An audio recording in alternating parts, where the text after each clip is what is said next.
Hello বন্ধুরা, কেমন আছো তোমরা সবাই? আশা করছি সবাই ভীষণ ভালো রয়েছো। তো আজ তোমাদের সঙ্গে শেয়ার করবো একটা হোম রেমেডি, যেটাতে কিন্তু তোমাদের হাতে ইনস্ট্যান্ট ট্যানটাকে তোমরা তুলে দিতে পারবে।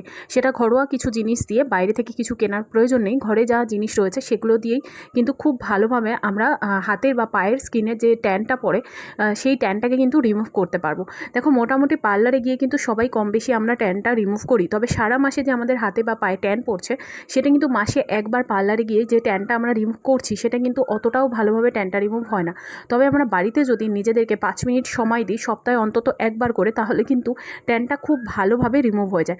আর যে পরিমাণ গরম পড়েছে, কম বেশি সবার হাতে পায়ে কিন্তু ট্যান পড়ছে। আর আমরা মুখে স্কিনের উপরে যতটা যত্ন নিই, ততটা কিন্তু আমরা হাতে পায়ে স্কিনের উপর যত্ন নিই না। তবে আমরা যদি 5টা মিনিট সপ্তাহে যদি সময় দিই, তাহলে কিন্তু আমাদের হাতে পায়ে স্কিনটাও কিন্তু খুব ভালো থাকবে, ট্যানটা রিমুভ হয়ে যাবে।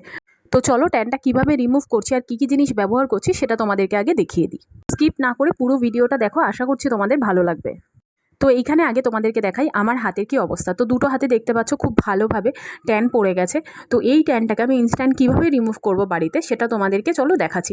তার আগে আমাকে যেটা করতে হবে সেটা হচ্ছে আমার হাতের আংটিগুলোকে খুলে নিতে হবে। তো আমি হাতের স্কিনের উপর তোমাদেরকে এই ট্যান রিমুভ করছি কীভাবে সেটা দেখাচ্ছি। এই যে রেমেডিটা তোমাদেরকে দেখাচ্ছি সেটা কিন্তু তোমরা হাতের স্কিনে বা পায়ের স্কিনেই অ্যাপ্লাই করতে পারবে। এটা কিন্তু মুখের স্কিনে কোনোভাবে অ্যাপ্লাই করা যাবে না, কারণ আমাদের মুখের স্কিন কিন্তু প্রচণ্ড সেন্সিটিভ হয়। সেটার মধ্যে আমরা কিন্তু লেবু বা সোডা এগুলো কিছু ইউজ করতে পারি না। তো এখানে আমি হাতে ট্যানটা রিমুভ করার জন্য নিয়েছি একটা পাতিলেবু, যেটাকে আমি দুভাগ করে কেটে নিয়েছি, আর নিয়ে নিচ্ছি একটু খাবার সোডা।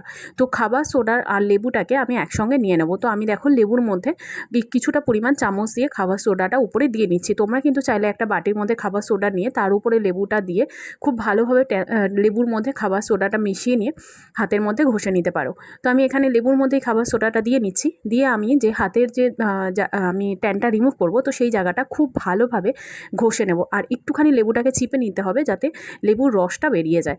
তো লেবুর রসটা বেরোলে তো সেই রস আর খাবার সোডা একসঙ্গে মিশে গিয়ে তোমাদের কিন্তু খুব ভালোভাবে ঘষে নিতে হবে লেবুটা দিয়ে।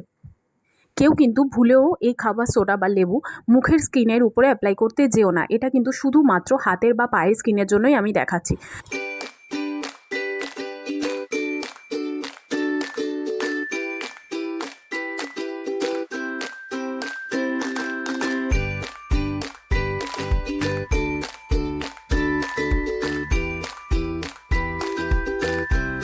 লেবু আর খাবার সোডাটা দিয়ে হাতে খুব ভালোভাবে ঘষে নেওয়ার পর 5 মিনিট আমি ঘষেছি। তোমরা চাইলে 5 মিনিটের জায়গায় এটা কিন্তু 3 থেকে 4 মিনিটও ঘষতে পারো। যার স্কিনে যতটা ট্যান পড়েছে সেই টাইম অনুযায়ী কিন্তু ঘষতে পারো। যাদের ট্যান একটু বেশি পড়েছে তারা কিন্তু একটু বেশি টাইম নিয়ে খাবার সোডা লেবুটা দিয়ে ঘষে নিতে পারো। তো এখানে দেখো, ঘষে নেওয়ার পরে আমি একটা বাটিতে জল নিয়েছি, নিয়ে খুব ভালোভাবে হাতটাকে ধুয়ে নিয়েছি। তো তোমরা দেখো কতটা সুন্দরভাবে ট্যানটা চলে গেছে। জাস্ট বাড়িতে তোমরা যদি এরকমভাবে 5 মিনিট সপ্তাহে একদিন যদি টাইম দাও, তাহলে কিন্তু তোমরাও কিন্তু ইনস্ট্যান্ট এইভাবে নিজেদের হাতে বা পায়ের ট্যানটা তুলে নিতে পারো। তো আমরা এবার নেক্সট রেমেডিটা ইউজ করব। তো সেটা কী কী দিয়ে তৈরি করছি চলো সেটা দেখে নেওয়া যাক। তারপরেই আমরা কিন্তু লাস্ট ফাইনাল রেজাল্টটা দেখতে পাবো। তো এবারে একটা প্যাক বানিয়ে নেব। তো প্যাকটা ইউজ করার জন্য আমরা কী কী নিচ্ছি চলো দেখে নিই একবার। সেটা হচ্ছে একটা প্রথমে কাচের বাটি নিয়েছি, তার মধ্যে নিয়ে নিচ্ছি 1 চামচ মতো চালের গুঁড়ো, আর নিয়ে নেবো এর মধ্যে মধুটা হাফ চামচ মতো নিয়ে নেব। তো তোমরা চাইলে চালের গুঁড়োটা যদি বেশি পরিমাণে নাও, তাহলে সেখানে মধুটা একটু বেশি পরিমাণে দিয়ে দেবে। তো এখানে প্যাকটা তৈরি করার জন্য আমাদের যতটা দুধ প্রয়োজন আমরা ঠিক ততটাই কাঁচা দুধ নিয়ে নেব। তো আমি এখানে অল্প একটু, যেহেতু চালের গুঁড়ো নিয়েছি 1 চামচ, তো সেই অনুযায়ী আমি এখানটায় 2 চামচ আমার দুধ লাগছে, আর হাফ চামচ আমি নিয়ে নিয়েছি মধু।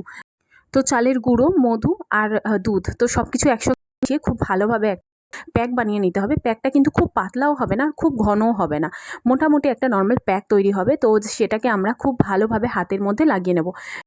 প্যাকটা কিন্তু আমরা বেশ একটু মোটা করে হাতের মধ্যে লাগিয়ে নিতে হবে। তো প্যাকটা পাতলা করে লাগালে হবে না, বেশ মোটা করেই লাগাতে হবে। আর তারপরে কিন্তু প্যাকটা লাগানো হয়ে যাওয়ার পরে আমরা 5 মিনিটের জন্য প্যাকটাকে শুকানোর জন্য রেখে দেবো।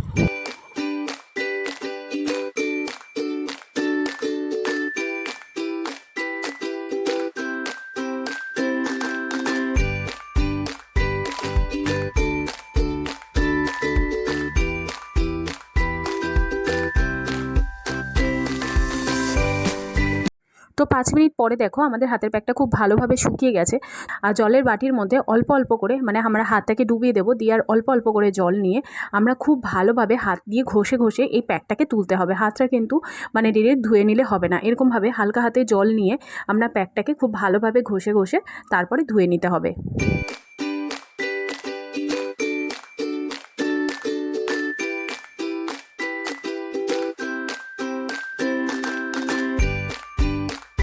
হালকা হাতে প্যাকটাকে খুব ভালোভাবে ঘষে নেওয়ার পরে আমি এখানটায় জল দিয়ে হাতটাকে খুব ভালোভাবে ধুয়ে নেব। আশা করছি তোমরা বুঝতেই পারছো যে কতটা ট্যান রিমুভ হয়েছে আর হাতটা কতটা পরিষ্কার হয়ে গেছে। তো তোমরা ফাইনাল রেজাল্টটা দেখো আমার দুটো হাতে, নিশ্চয়ই তোমরা বুঝতে পারছো যে কতটা ট্যান রিমুভ হয়েছে আর হাতটা আমার কতটা ক্লিন হয়ে গেছে। আর হাতে যে পোর্শন অবধি আমি লেবুটা দিয়ে বা সোডাটা দিয়ে ঘষেছিলাম বা আমি প্যাকটা লাগিয়েছিলাম, সেই পোর্শনের উপর পোর্শনটা দেখো যে কতটা ট্যান পড়ে রয়েছে এখনও, আর তার নিচের পোর্শনটা দেখো কতটা ক্লিন হয়ে গেছে ট্যানটা। তো বাড়িতে কিন্তু তোমরা কিন্তু নিজেদেরকে এইভাবে 5 মিনিট সময় দিলে, সপ্তাহে একদিন এইভাবে তোমরা কিন্তু নিজেরাই ইনস্ট্যান্ট নিজেদের হাতের বা পায়ের ট্যানটাকে রিমুভ করে নিতে পারো। তো এখন আমি লেবু দিয়ে খাওয়া সোডা দিয়ে আমার অন্য হাতেও ট্যানটাকে রিমুভ করে নেবো। তো ভিডিওটাতে একটা লাইক করে দিও, আর হ্যাঁ, কেমন লাগলো সেটা কিন্তু জানাতে কমেন্ট বক্সে একদম ভুলো না। আর এরকম যদি ভিডিও আরও দেখতে চাও কমেন্ট বক্সে অবশ্যই কমেন্ট করে আমায় জানিও, তোমাদের সঙ্গে এরকম ভিডিও আরও শেয়ার করব। আর যদি ভিডিওটা ভালো লাগে তাহলে বন্ধুদের সঙ্গে শেয়ার করতে ভুলো না। যারা চ্যানেলটা এখনও সাবস্ক্রাইব করোনি সাবস্ক্রাইব করে দিও। দেখা হচ্ছে তোমাদের সঙ্গে নতুন আরও একটা ভিডিওতে। সবাই ভালো থেকো, সুস্থ থেকো, বাই বাই।